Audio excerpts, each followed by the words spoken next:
ጋሽ ትራምፕ በአንድ ሳምንት ውስጥ ድል አበስራለሁ ብለው በታላቅ ራስ መተማመን የከፈቱት ጦርነት ዛሬ ንጹሐንን እየገደለ የዓለምን የኢኮኖሚ ደም ስር እያናጋና ሀገራትን ለሁለት እየከፈለ እነሆ ሶስተኛ ሳምንቱን ተሻግሯል። የቬንዙዌላውን የታሪክ ስኬትና የማዱሮን አያያዝ በኢራን ደግመው ከዚያም በአሸናፊነት ወደ ኩባ ለመሻገር የነበራቸው ትልቅ ህልም በፋርስ ምድር ላይ ቀጥ ብሎ የቆመ ይመስላል። ፕሬዚዳንቱ በየመድረኩ ኢራን አሁን የለችም፣ ጦርነቱን አሸንፈናል የሚል መግለጫ ቢሰጡም ፋርስ ግን በበኩሏ ይህ እናንተ በፈለጋችሁት ሰዓት የምትጀምሩትና የምታቆሙት ጦርነት አይደለም፣ ኢራን ማን እንደሆነች እስከምታውቁ ድረስ ጦርነቱ ይቀጥላል በማለት የአሜሪካን አቅም የሚገዳደር ምላሽ እየሰጠች ትገኛለች። በዚህም ጦርነቱ በዋሽንግተን ውሳኔ ብቻ እንደማይቆም ግልጽ ሆኗል። የሚገርመውና ነገሩን ግራ የሚያጋባው ደግሞ አሜሪካ እያሸነፍኩ ነው እያለች በሌላ በኩል ግን የዓለም ሀገራትን ድጋፍ ፍለጋ የምታደርገው ልመናና ምልጃ ነው። ከዚህ ቀደም ዩክሬንን የድሮን እርዳታ የጠየቀችው አሜሪካ አሁን ደግሞ ፊቷን ወደ ኤዥያና ወደ አውሮፓ ሀገራት በማዞር የሆርሙዝ ሰርጥን ኑ ተባብረን አብረን እናስከፍት ስትል ጥሪ አቅርባለች። ይሁን እንጂ የሀገራቱ ምላሽ በተለይም የአውሮፓውያኑ እንደ ከዚህ ቀደም ለአሜሪካ ትዕዛዝ ከመገዛት ይልቅ የራስን ጥቅም ወደ ማስከበር የዞረ ሆኖ ተገኝቷል። ፈረንሳይ ለመሳተፍ ፈቃደኛ አልሆነችም። እንግሊዝ እንደማትሳተፍ ይፋ አድርጋለች። ጀርመን የኛ ባልሆነ ጦርነት አንገባም ብላለች። ቻይና ወታደራዊ ጣልቃ ገብነትን አልተቀበለችም። ጃፓን ጦር ለማሰማራት ፈቃደኛ አልሆነችም። ደቡብ ኮሪያ የቀረበውን ሐሳብ እየመረመርኩ ነው ብላለች። አውስትራሊያ ጥሪውን ውድቅ አድርጋለች። በጥቅሉ ትራምፕ ላቀረቡት የሆርሙዝ ሰርጥን እናስከፍት ጥያቄ በአብዛኞቹ ሀገራት ዘንድ ውድቅ ተደርጓል። ታዲያ ከዚህ ሁሉ የጦርነት ድራማ በስተጀርባ የኢራኑ የውጭ ጉዳይ ሚኒስትር አባስ አራግቺ የቀመሩት ረቂቅና አስደናቂ የዲፕሎማሲ ወጥመድ ይገኝበታል። አራግቺ የትራምፕን የትብብር ጥሪ ተከትሎ በሰጡት መግለጫ የሆርሙዝ የባህር ሰርጥ ለአውሮፓውያን ኢኮኖሚ የህልውና መሰረት መሆኑን እንደ ቁልፍ መጫወቻ ተጠቅመውበታል። ኢራን ሰርጡን ለሁሉም ወገን ዘግታ ዓለምን በአንድነት ከምትቀሰቅስ ይልቅ ከአሜሪካ ጎን ላልቆሙ ሀገራት መተላለፊያው ክፍት ነው የሚል የተመረጠ ማዕቀብ በመጣል አውሮፓውያንን በጥቅም ሰንሰለት አስራ ቁጭ አድርጋቸዋለች። ይህ ዘዴ አውሮፓውያን በኢራን ላይ የጠላትነት ክንድ እንዳያነሱ ከማድረጉም በላይ በአሜሪካ የጦርነት ፍላጎትና በገዛ ሀገራዊ ደህንነታቸው መካከል እንዲወዛወዙ በማድረግ ዋሽንግተንን ብቸኛ አድርጓታል። ይህ የኢራን ስልት በፖለቲካው ሳይንስ ዘኮርሲቭ ዲፕሎማሲ ወይም አስገዳጁ ዲፕሎማሲ በሚባለው ቲዮሪ ሊገለጽ ይችላል። ይህ ጽንሰ ሀሳብ አንድ ሀገር ወታደራዊ ኃይልን በቀጥታ ከመጠቀም ይልቅ የጠላትን አጋሮች ጥቅም በመቆንጠጥ ፍላጎታቸውን የመቀየር ጥበብ ነው። አባስ አራግቺ አውሮፓውያን ለአሜሪካ ያላቸውን ታማኝነት በነዳጅ ዋጋና በኢኮኖሚ ህልውና እንዲመዝኑ በማስገደድ የትብብር መንፈሳቸውን ሰብረውታል። በዚህ ምክንያት አውሮፓውያን ከአሜሪካ ጋር ተሰልፈው የኢኮኖሚ ቀውስ ውስጥ ከመግባት ይልቅ የሆርሙዝ ጥቅም ስለበለጠባቸውና ከኢራን ጋር መቆራረጥን ስላልመረጡ አሜሪካን በጦርነቱ አውድማ ላይ ብቻዋን ጥለዋታል። ይህም ቴሄራን በወታደራዊ ጡንቻ ብቻ ሳይሆን በረቂቅ ስልትም ሀያላኑን መከፋፈል እንደምትችል ያስመሰከረችበት ትልቅ እርምጃ ሆኗል። አፓርታማ በኮንዶሚኒየም ዋጋ። አዎ በኮንዶሚኒየም ዋጋ፣ ለዛውም በመሃል ፒያሳ ከአራዳ ፓርክ ፊት ለፊትና ከፍሬንድሺፕ ፓርክ አጠገብ እያስገነባን በምንገኘው ሳይታችን ላይ አመቺ በሆነ አከፋፈል ማለትም 100% ለሚከፍሉ ደንበኞች 30% ቅናሽ በማድረግ 5.3 የነበረውን ባለ 1 መኝታ በ3.6 ሚሊዮን ብር፣ 8.4 የነበረውን ባለ 2 መኝታ በ5.8 ሚሊዮን ብር፣ 13 ሚሊዮን የነበረውን ባለ 3 መኝታ በ8 ሚሊዮን ብር ያቀረበን ሲሆን ከ10% ቅድመ ክፍያ ጀምሮ ለምትከፍሉ ልዩ የክፍያ አማራጮችና የባንክ ብድር አመቻችተናል። በተጨማሪም ለመርካቶ ነጋዴዎች ልዩ የምስራች ይዘን መጥተናል። በጉጉት ሲጠበቅ የነበረው በመርካቶ ተክለ ሃይማኖት የሚገኘው ግዙፍ የገበያ ማዕከል ለሽያጭ ቀርበዋል። ከ20 ካሬ ጀምሮ በተለያየ የስፋት መጠን ከ3 ወር እስከ 1 ዓመት የሚረከቧቸውን ሱቆች ይነግዱበት አሊያም ቢያከራዩት ትርፋማ። ለጋራ መገልገያዎች አናስከፍልም።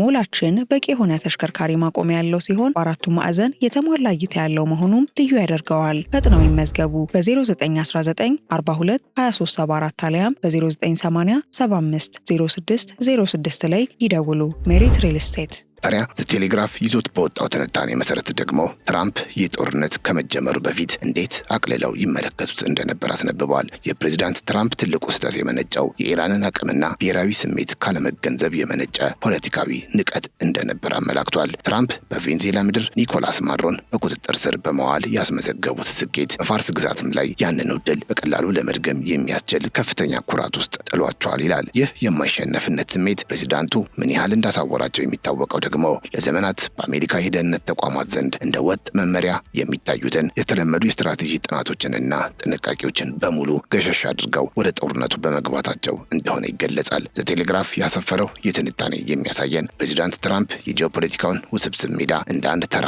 የንግድ ስምምነት መቁጠራቸውን ነው። ፕሬዚዳንቱ በቬንዙዌላ ያገኙትን ፈጣን ውጤት እንደ መለኪያ በመውሰድ የኢራንን የሺህ ዓመታት የፋርስ ብሔራዊ ስሜትና የቆየውን ወታደራዊ ዝግጅት በበቂ ሁኔታ ሚዛን ውስጥ ሳይከቱት ቀርተዋል። ይህም ማለት በአሜሪካ በኩል ለረጅም ጊዜ ሲሰራበት የነበረውንና አንድን ሀገር ለማንበርከክ የሚያስፈልገውን ተጨባጭ ወታደራዊ ሳይንስና የደህንነት ስሌት በግል ውሳኔና በድል አድራጊነት ስሜት በመተካታቸው የሀገሪቱን የውጭ ጉዳይ ፖሊሲ ከተቋማዊ አሰራር ይልቅ ወደ ግል አመራር ዘይቤ ዝቅ አድርገውታል። ይህ ደግሞ በፖለቲካ ሳይንሱ አገላለጽ ስትራቴጂክ ናርሲዝም ወይም ስትራቴጂካዊ ራስ ወዳድነት ይባላል። ይህ ጽንሰ ሀሳብ አንድ ሀገር ወይም መሪ የራሱን አቅም ብቻ በማድነቅ የጠላቱን ፍላጎት፣ ባህልና የአጸፋ አቅም ችላ ሲል የሚፈጠር ስህተት ነው። ትራምፕ ኢራንን እንደ ቬንዙዌላ በቀላሉ የምትፈርስ ካርቶን አድርገው መሳላቸው የጠላትን ነባራዊ ሁኔታ ካለመረዳት የመጣ ስህተት እንደሆነ ይታመናል። በዚህም ምክንያት የአሜሪካ የደህንነት ተቋማት ለዓመታት ሲያጠኑት የኖሩትን ኢራን በባህረ ሰላጤው ላይ ያላትን አቅም እንደ ተራ ወሬ በመቁጠር ያለበቂ ዝግጅት ወደ እሳት ውስጥ ዘለው እንዲገቡ አድርጓቸዋል። በዚህ ሁሉ ስሌት ውስጥ ትልቁ ስትራቴጂካዊ ክፍተት የታየው ኢራን የሆርሙዝን የባህር ሰርጥ እንደ ጦር መሳሪያ ትጠቀምበታለች የሚለውን ስጋት ችላ በማለት ነበር።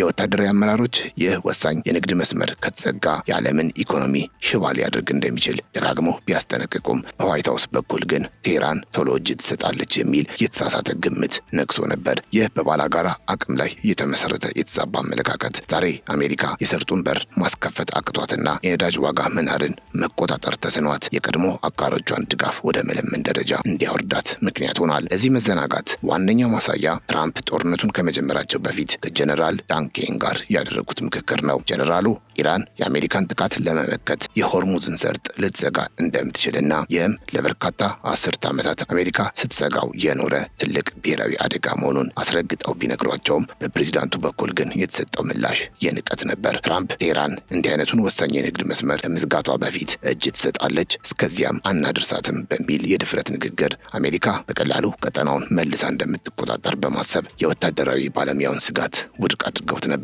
ይህ የጠላትን አቅም ዝቅ አድርጎ የመመልከት ስሌት አንደርስቲሜሽን ቢያስ የሚባለው እሳቤ ሊገለጽ ይችላል። ይህም አንድ ሀያል መንግስት ራሱ ወታደራዊ ልዕልና ከመጠን በላይ በመተማመን ባላጋራው ሊወስድ የሚችለውን ከባድ እርምጃ ዴስፐሬት ሙቭ እንደ ቀላል የመመልከት ዝንባሌ ነው። ትራምፕ የኢራንን የአጸፋ እርምጃ እንደማይከሰት አድርገው መቁጠራቸው ዛሬ አሜሪካን በዲፕሎማሲውም ሆነ በወታደራዊው መስክ ዋጋ እያስከፈላት ይገኛል። ይህም በቂ ዝግጅት ሳይደረግ የሚታወጅ ጦርነት አሸናፊውንም ቢሆን ወደማይጠበቅ ኪሳራ ሊመራው እንደሚችል ትልቅ ማሳያ ሆኗል። ከዚህ ባሻገር በትራምፕ በኩል የታየው ንቀት ከፖለቲካዊ ስሌት አልፎ በሰብአዊና ወታደራዊ ዝግጁነት ላይ ከፍተኛ ዋጋ ያስከፈለ ግድፈት ሆኖ እንደተመዘገበም ተነግሯል። ጦርነቱ ከመጀመሩ በፊት በክልሉ ለሚገኙ አሜሪካውያን ሊደረግ የሚገባው ጥበቃ እጅግ አነስተኛና ትኩረት ያልተሰጠው መሆኑን ቴሌግራፍ ያስነበበው ይኸው መረጃ ያሳያል። በተለይም ግጭቱ እንደሚቀሰቀስ እየታወቀ በኢራን አቅራቢያ የሚገኙ ዲፕሎማቶችና ሲቪል ዜጎች አስቀድመው እንዲወጡ አለመደረጉ አስተዳደሩ የኢራንን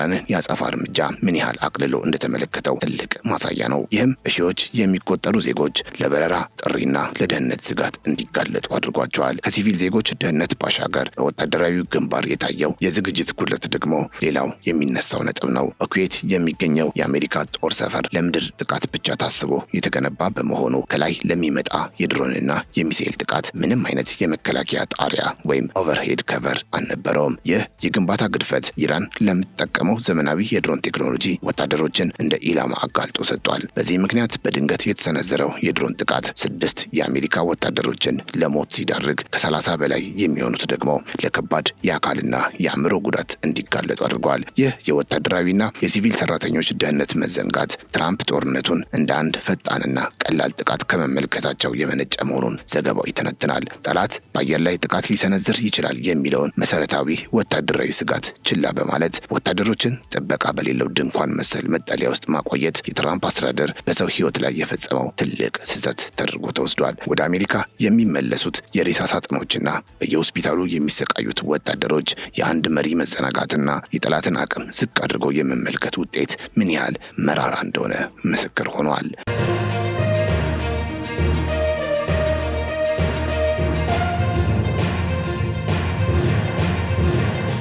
የፕሬዚዳንት ትራምፕ የጦርነት ስሌት ከሚፈለገው መስመር መውጣቱን ከሚያሳዩ ተጨባጭ ክስተቶች መካከል ሌላው በኢራን የውስጥ ፖለቲካ ላይ የሰነቁት ተስፋ መክሸፍ ዋነኛው ነው። ትራምፕ በኢራን ውስጥ የሚገኙ የኩርድ ተገንጣይ ቡድኖችን በማነሳሳትና ድጋፍ በመስጠት የቴህራንን አስተዳደር ከውስጥ በሚነሳ አመፅ ለመናድና ትኩረቱን ለመበተን ያቀዱት ስትራቴጂ ሳይሳካ ቀርቷል።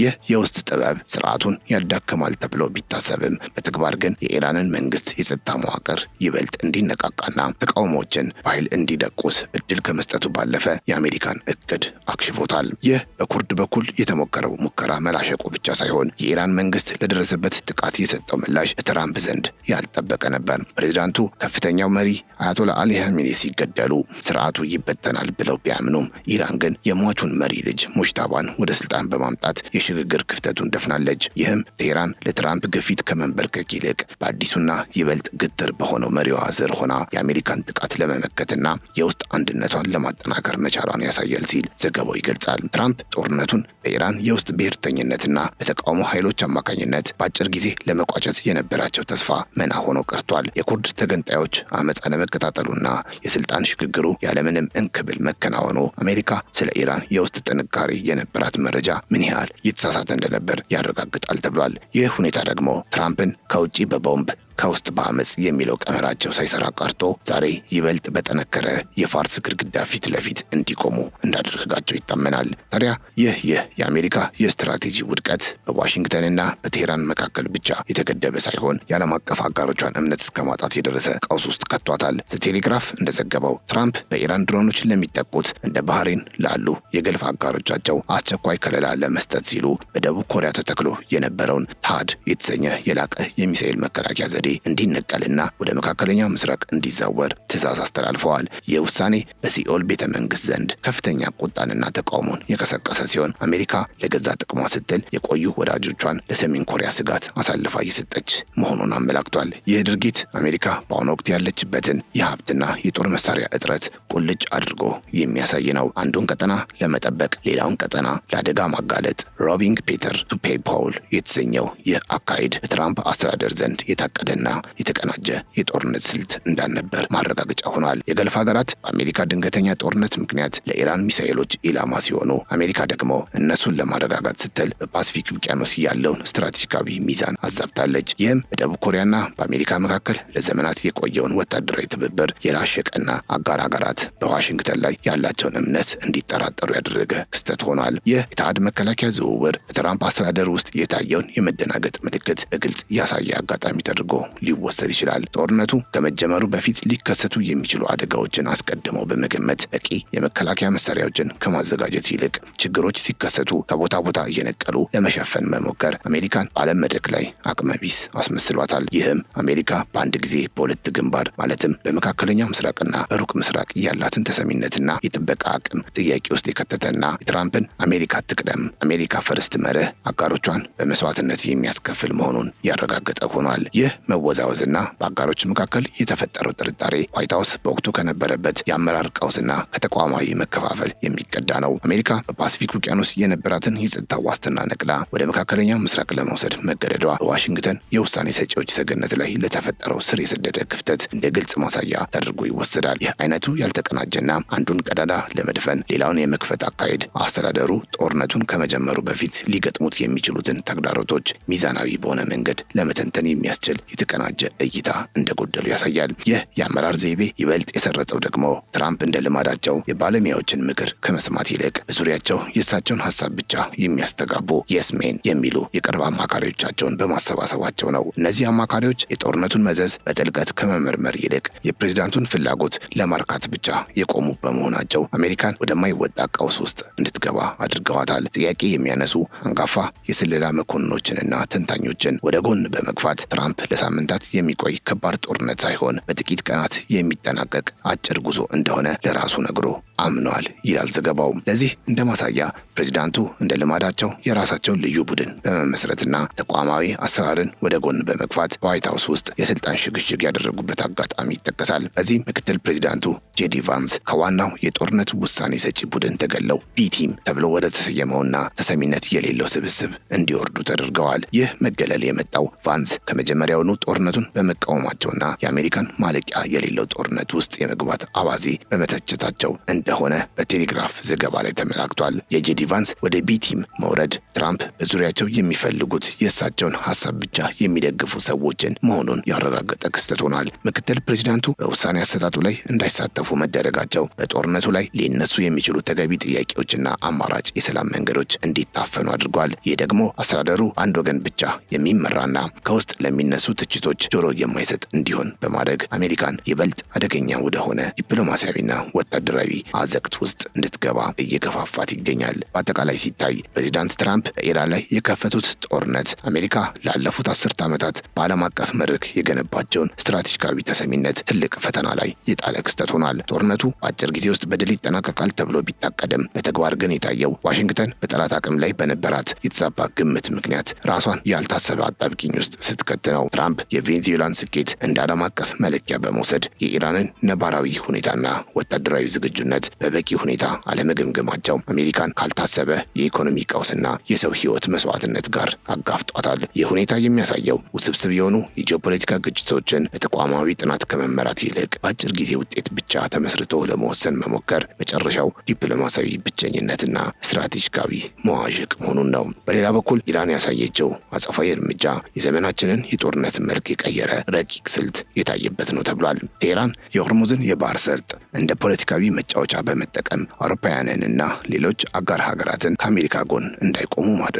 በወታደራዊ ጡንቻ ብቻ ሳይሆን በጥቅም ላይ በተመሰረተ ስልትም ሀያላኑን መከፋፈል እንደሚቻል ያስመሰከረችበት አጋጣሚ ነው። አሜሪካ የአጋሮቿን ድጋፍ ለማግኘት በምትጥርበት ወቅት ኢራን ግን የአውሮፓውያንን የኢኮኖሚ ህልውና እንደ ካርድ በመጠቀም የትራምፕን አስተዳደር በዓለም መድረክ ላይ ብቸኛ አድርገዋለች። ይህ የሀገራት ለገዛ ብሔራዊ ጥቅማቸው ቅድሚያ የመስጠት ዝንባሌ የአሜሪካን የቆየ የአመራር ሚና ወደ ጎን በመግፋት አዲስ የዓለም የስልጣን ሚዛን እየተፈጠረ መሆኑን ይጠቁማል። በመጨረሻም ይህ ጦርነት በትራምፕ አስተዳደር ውስጥ ያለውን የተቋማዊ ውሳኔ አሰጣጥ መላላትና የአመራር ክፍተት ቁልጭ አድርጎ ያሳያል። ከከፍተኛ አመራሮች መገለል ጀምሮ እስከ ወታደራዊ የዝግጅት ጉድለቶች የታዩበት ይህ ቀውስ አሜሪካ በአንድ ጊዜ በበርካታ ቀጠናዎች ያላትን ተጽዕኖ አዳክሞታል። አንዱን ቀጠና ለመጠበቅ ሌላውን ለአደጋ የሚያጋልጠው ያልተቀናጀ ውሳኔ ዋሽንግተን የዓለምን ጸጥታ በብቸኝነት የመቆጣጠር አቅሟ እየተፈተነ እየቀነሰ መሆኑን ያሳያል ተብሏል። ጦርነቱ ገና እልባት ባያገኝም የታሪክ መዛግብት ግን የትራምፕን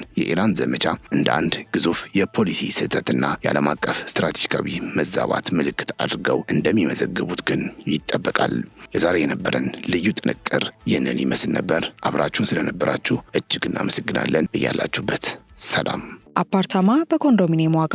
አዎ በኮንዶሚኒየም ዋጋ፣ ለዛውም በመሃል ፒያሳ ከአራዳ ፓርክ ፊት ለፊትና ከፍሬንድሺፕ ፓርክ አጠገብ እያስገነባን በምንገኘው ሳይታችን ላይ አመቺ በሆነ አከፋፈል ማለትም 100% ለሚከፍሉ ደንበኞች 30% ቅናሽ በማድረግ 5.3 የነበረውን ባለ 1 መኝታ በ3.6 ሚሊዮን ብር፣ 8.4 የነበረውን ባለ 2 መኝታ በ5.8 ሚሊዮን ብር፣ 13 ሚሊዮን የነበረውን ባለ 3 መኝታ በ8 ሚሊዮን ብር ያቀረበን ሲሆን ከ10% ቅድመ ክፍያ ጀምሮ ለምትከፍሉ ልዩ የክፍያ አማራጮችና የባንክ ብድር አመቻችተናል። በተጨማሪም ለመርካቶ ነጋዴዎች ልዩ የምስራች ይዘን መጥተናል። በጉጉት ሲጠበቅ የነበረው በመርካቶ ተክለ ሃይማኖት የሚገኘው ግዙፍ የገበያ ማዕከል ለሽያጭ ቀርበዋል። ከ20 ካሬ ጀምሮ በተለያየ የስፋት መጠን ከ3 ወር እስከ 1 ዓመት የሚረከቧቸውን ሱቆች ይነግዱበት አሊያም ቢያከራዩት ትርፋማ። ለጋራ መገልገያዎች አናስከፍልም። ሞላችን በቂ የሆነ ተሽከርካሪ ማቆሚያ ያለው ሲሆን በአራቱ ማዕዘን የተሟላ እይታ ያለው መሆኑም ልዩ ያደርገዋል። ፈጥነው ይመዝገቡ። በ0919 42 2374 አሊያም በ0980 75 06 06 ላይ